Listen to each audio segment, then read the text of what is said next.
gens, et ces propos ne sont pas de moi, ils sont du président Tidiane Thiam, président du PDCI-RDA, qui, je rappelle, s'exprimait hier devant la diaspora à Paris. Il y a des gens qui sont en train de faire n'importe quoi, qui a lâché donc Tidiane Thiam, visiblement excédé par l'évolution de la situation. Selon lui, l'affaire Valérie Yapo, récemment sanctionnée par le Conseil de discipline, révélatrice donc de manœuvres en coulisses visant à discréditer certaines figures du parti. Il reprend la parole et dit « Je l'avais dit, l'affaire Valérie Yapo, c'est parce qu'il y a eu des coups fourrés. Moi, j'avais dit de ne prendre aucune sanction. Il renchérit pour Billon. Je leur ai dit, ne prenez aucune sanction. Leur but, c'est de nous emmener au tribunal. C'est tout, parce qu'ils savent ce qui va se passer, prévenait-il. » C'était donc les mots forts. Au-delà de cela, il a parlé donc du fait qu'il n'est pas un danger pour la Côte d'Ivoire. Il parlait également des 200 000 personnes minimum qui n'ont pas de logement du fait de déguerpissement sauvage. Bref, Tidiane Thiam s'est exprimé hier, décryptage. Élisée Boloubeno, commençons avec vous. Ah, que dire? Après tout ce qu'on a entendu hier de la part du président du PDCI, moi franchement, pour être honnête avec vous, Christelle, j'ai encore du mal à me remettre de ce que j'ai entendu. Très bien. Et nous, on va juste permettre aux téléspectateurs qui n'ont pas suivi cette intervention de voir en image quelques mots forts. Bouloube, votre commentaire, il est revenu dans ses propos sur l'affaire CNT. Allez-y. Ok. Comme je le disais, pour me reprendre, hein, je disais que franchement, j'ai encore du mal à me remettre de ce que j'ai entendu hier de la part du président Thiam. Parce que pour moi, il y a vraiment un ensemble d'éléments qui, honnêtement, dans la posture d'un président de parti politique, on devrait certainement l'éviter. C'est tellement basique pour moi que j'ai du mal à comprendre qu'un leader du parti politique ne s'en soit pas rendu compte au point de l'évoquer publiquement. J'en veux pour, ou du moins j'évoque en premier, allons déjà sur la question de l'affaire Valérie Yapo, de l'affaire des coups fourrés. Vous êtes président du parti politique. Et voilà ces propos qu'on a entendus. Au PDCI, des gens font n'importe quoi. Il y a des gens qui font n'importe quoi. Pas tout le parti. Il y a des coups fourrés. L'affaire Valérie Yapo, c'est des coups fourrés. J'ai appris par la presse la sanction de Valérie Yapo. Parce que j'avais dit qu'on ne sanctionne pas, d'ailleurs même Billon et autres, tout ça. Mais ça ne se dit pas pour un président de parti politique. Excuse-moi de le dire. Pour un président de parti politique, ça ne se dit pas en public. Pourquoi? Mais justement parce que vous êtes responsable de ce que vous avez placé là. Hier, la conférence, pour rappel, ils ne parlaient pas au PDCI. Hein. Ils ont fait une affiche qui a même circulé sur les réseaux sociaux où on a dit le président Tidiane Thiam s'adresse aux Ivoiriens.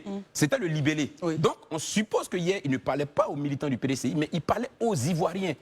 Et vous êtes devant les Ivoiriens et vous dites aux Ivoiriens que des gens que vous-même avez nommés à des responsabilités ont fauté, ont mal agi et que vous-même, vous n'êtes même pas informé de ce qu'ils ont fait. Vous vous dédouanez là où on attend de vous une action responsable collective. Non, ce n'est pas possible. Est-ce que ça veut dire, si demain, je prends un exemple, M. Tidiane Thiam devient président de la République de Côte d'Ivoire et qu'il a un gouvernement en place et qu'un ministre a fauté ou bien qu'il y a une situation où le gouvernement a failli, il va dire, je ne suis pas en tant que président responsable, c'est mon ministre qui l'a fait. Ou bien c'est mes ministres qui l'ont fait. Non, je pense que ça, ce n'est pas l'attitude. Quand on est leader, en tout cas quand on est responsable, ce n'est pas l'attitude, moi je pense. Et là, franchement, j'en ai été interloqué. Premier élément. Deuxième élément, quand il évoque la question du CNT et qu'il parle de la parenthèse du président Henri Konan Bédié, paix à son âme, pour qui j'ai beaucoup de respect d'ailleurs, j'ai trouvé pour ma part que c'était bafouer un peu la mémoire du président Bédié. Mais vous ne pouvez pas dire que vous avez fait savoir à Bédié que vous étiez contre le CNT et que vous l'avez même signifié, vous avez envoyé Do Simon et comment dirais-je, votre frère Aziz, allez le lui dire. Qu'est-ce qu'il veut nous dire? Que Tidiane Thiam, il se désolidarise du président Bédié, qui n'est plus, donc il ne peut plus se défendre. Parce que c'est quelque chose qui a dit, le président Bédié ne peut plus se défendre. Hein, parce que le président Bédié n'est pas là. Vous dites aux yeux de la nation que vous avez dit au président Bédié que le CNT qu'il est en train de faire était quelque chose contre lequel vous êtes. Je pense que pour la mémoire du disparu, et parce qu'il n'est pas là pour se défendre, on aurait pu se priver de cette parenthèse-là. Ça ne fait pas bien, ça bafoue la mémoire d'un homme politique. Même le RHDP, qui est adversaire politique du PDCI, s'est abstenu de tenir des propos à l'encontre de Bédié, jusqu'à aujourd'hui. Même des choses qu'il peut estimer, peut-être reprocher à Bédié, mais aujourd'hui, vous avez vu que quand Bédié est décédé, depuis son décès jusqu'à maintenant, il y a eu une parenthèse, tout le monde a fermé, parce que c'est ça l'Afrique. C'est autour des deuils et tous des cadavres qu'on se réconcilie. Il y a des choses pour la mémoire des gens qu'on ferme comme parenthèse. Quand je le dis, je rappelle, parce que hier, on en parlait, mais j'ai oublié. C'est pourquoi, justement, moi, j'ai considéré très indécent. On va dire encore que je reviens dessus. Mais la parenthèse du président Laurent Gbagbo, lorsqu'il évoquait le cas Amadou Gon, avec beaucoup d'ironie, même souriant à la limite, Amadou Gon est remords, quoi. Ou bien Amadou Gon est remords pour qu'il parle d'un 4e mandat. C'est indécent. C'est pourquoi je dis, nos hommes politiques là, quelle éducation ils veulent donner au peuple? Qu'est-ce qu'ils veulent nous apprendre? Qu'est-ce qu'ils veulent laisser comme héritage? Qu'est-ce qu'ils veulent qu'on retienne d'eux, en fait? Est-ce que c'est des personnes qui, arrivent à un moment donné, ont perdu cette humanité-là? C'est un peu ça que je me pose comme question. Est-ce qu'on a perdu cette humanité au point de ne même pas pouvoir faire la part des choses? Parce qu'on est politiquement. Ça, c'est le 2e point. Le 3e point, qui, j'estime pour ma part, vraiment, il a parlé du fait qu'il ne se souvenait pas, ou bien il n'avait pas connaissance de l'article 48. Oui, tout à fait. Je tombe des nues. Vous êtes président de la République. Vous ne savez pas les lois de votre République qui peuvent faire entorse à votre candidature. C'est problématique. Mais tout ce monde qui entoure le président Tidjane Thiam, là, il servent à quoi? Dans ce lot, il n'y a pas un qui a pu lui rappeler que non, il y a une possibilité que tu sois freiné. C'est une réalité. Faut, vraiment, moi, je tombe des nues. Je pense qu'il faut peut-être qu'on se calme, on sort des émotions et puis on analyse minutieusement le discours du président Tidjane Thiam. Si hier, moi je le dis honnêtement, il pensait à travers cette sortie-là avoir des adeptes, capter encore de l'électorat, franchement, je suis d'accord que tous les Ivoiriens ne réfléchissent pas comme moi, mais je pense qu'il y a une grande partie d'Ivoiriens qui hier ont perdu son estime. Honnêtement dit, sur beaucoup de choses. Parce que franchement, pour un leader politique qui veut nous diriger, j'ai trouvé beaucoup d'insuffisance dans ce qui a été dit hier. Très bien, merci Élisée. Herman, comment est-ce que vous réagissez justement aux propos tenus par le président Tidjane Thiam? Moi, je pense qu'avant toute analyse de cette situation, il faut tenir compte du contexte. Le PDCRDA sort de... Enfin, à savoir s'il est totalement sorti, il sort d'un épisode, enfin de plusieurs épisodes de crise juridico-politique qui ont fini par faire en sorte que son président élu n'est plus sur la liste électorale. Au-delà de cela, malgré le fait qu'il soit revenu président de ce parti à l'issue du congrès qui a été finalement bien pensé, il y a on peut comprendre que cette crise-là, c'est vrai qu'il y a peut-être des mains à l'extérieur, mais en interne, il y a eu beaucoup de choses. Donc, on peut se dire que c'est maladroit de façon publique, que le président du PDCRDA expose cet épisode-là de façon publique, mais en même temps, c'est une réalité quand on regarde ce qui s'est passé, mais ce qui se passe. Parce qu'en réalité, si le président du PDCRDA, qui nomme même le président de la commission de discipline, ne peut que suggérer à cette commission-là de prendre cette décision, bien de rester dans... Mais ne peut pas imposer, parce qu'une commission de discipline, c'est une commission qui analyse, qui est un peu comme l'arbitre au sein, en interne. Donc, même si le président du PDCRDA suggère des observations ou bien des décisions à prendre par la commission de discipline est libre de décider ce qu'elle peut. Maintenant, est-ce que la commission de discipline a tenu compte des observations de son président? On constate que non, puisqu'il le dit. Et puis, est-ce que cette commission de discipline a informé le président? C'est-à-dire, même si tu prends ta décision de façon autonome, il faut au moins informer ton président du parti avant de rendre cette décision en public. Il dit que ça n'a pas été fait. Donc, voici ces éléments. Et puis, il ne pouvait pas venir, parce que souvent, j'ai entendu dire sur cet épisode qu'il est le chef, il doit montrer qu'il est chef. Mais un chef, ils sont en pleine crise, avec des militants en interne qui est en justice, le président du parti et le PDCRDA. C'est pas là maintenant qu'il va prendre des sanctions contre des individus ou bien chercher à enlever la présidente de la commission de discipline qui lui l'a nommé. Ça va créer encore d'autres crises. Donc il a contenu cela jusqu'à aujourd'hui où il le dit. On peut estimer que c'est maladroit, mais je veux dire que c'est des préoccupations en interne que Tidjane Thiam vit. Il ne faudrait pas percevoir sa démarche comme s'il n'était pas responsable de diriger le PDCRDA.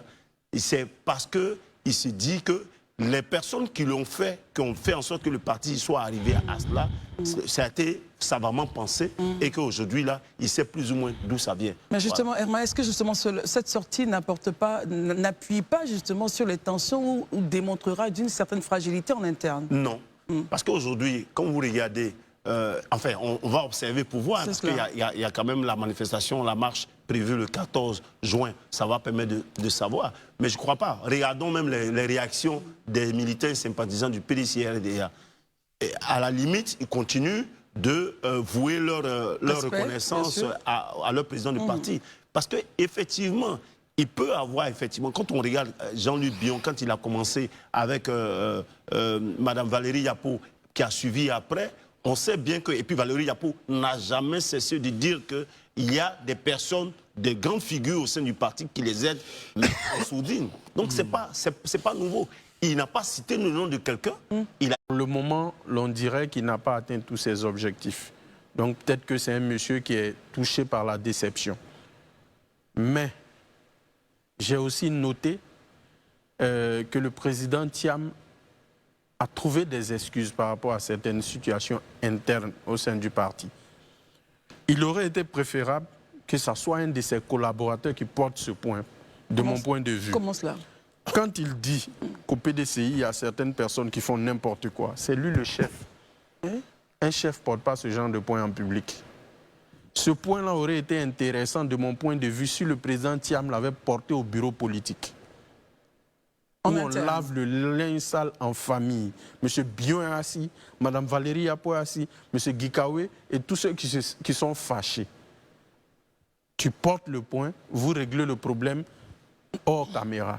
Vous savez, Christelle, un homme politique, un chef, on le choisit pour prendre des décisions, pas pour trouver des excuses. Les excuses, c'est pour monsieur tout le monde, pas pour le chef. Donc le président Thiam, les membres du PDCI, les militants du PDCI l'ont choisi parce qu'ils pensent qu'il a les étoffes pour prendre un certain nombre de décisions. Et un leader, c'est pendant les crises qu'on mesure votre leadership. Ce n'est pas lorsque le fleuve est tranquille. Donc ce que Herman dit, moi je ne suis pas d'accord avec lui. Quand il y a une crise, il y a des décisions qui s'imposent. Un chef ne fait pas de constat et il trouve des excuses par la suite. Il fait des constats, il prend les décisions qui s'imposent. Tous ceux qui ont été nommés au sein du bureau politique ont été nommés par le président Thiam. Tous les membres, parce qu'ils devaient s'approprier l'appareil. Quand on vous choisit, vous appropriez l'appareil, vous avez des objectifs, vous avez une stratégie. Si vous n'avez pas de stratégie, vous allez vous casser la figure. Et je pense que le président Thiam, à mon avis, a commis un certain nombre d'erreurs à ce niveau-là. Mais n'empêche, il n'est pas trop... Lui, il y a des choses qu'il peut porter dans ses mémoires qu'il n'a jamais dites au moment où il était en fonction. Donc il y a des choses qu'il faut garder pour toujours. Et ça fait partie pour moi de mon point de vue. Barry, c'est donc l'angle que vous avez choisi au détriment des autres points, peut-être qu'au second tour, si le temps nous permet. Daouda, on termine avec vous justement sur ce premier axe. Vos différents commentaires vis-à-vis des points énoncés. D'accord, il n'y a pas de problème. Hier, j'ai écouté le président du PDCI, M. Tidjane Thiam, et son discours d'hier m'a conforté dans ma position pour dire que résolument, M. Tidjane Thiam n'est pas prêt à gouverner la Côte d'Ivoire en 2025. Il n'est pas prêt. Parce que quand je l'ai écouté, j'ai pensé à un livre qui a été écrit par 2 de nos confrères journalistes en France sur le président François Hollande. Secret d'un quinquennat, un président ne devrait pas dire ça. Parce que son discours a mis en face de moi 2 situations. La première situation, c'est qu'il ne contrôle pas le PDCI. Comment cela? Ou la deuxième situation, non, c'est des hypothèses. La première hypothèse, c'est que soit il ne contrôle pas le PDCI. La deuxième hypothèse, il a parlé de comment on appelle ça, de se trouver des excuses. Moi, je dirais qu'il n'assume pas ses erreurs. Parce que Christelle, tout à l'heure, Herman a dit, oui, le conseil de discipline, tout et tout. Avant l'émission, je suis allé imprimer le règlement intérieur du PDCI-RDA en son article 12. Il dit quoi? Alinéa 2. Il y avait des gens qui ont quitté le PDCI qui se sont retrouvés au RHGP. Mais ça a été corrigé après. Oui, mais justement, vous voyez comment les choses vont. Et je veux dire, ce que M. Jean-Louis Billon a dit aujourd'hui, mais M. Tidiane Thiam était impréparé. Très bien. Et aujourd'hui, il est victime de ses propres... Partage ton opinion en commentaire.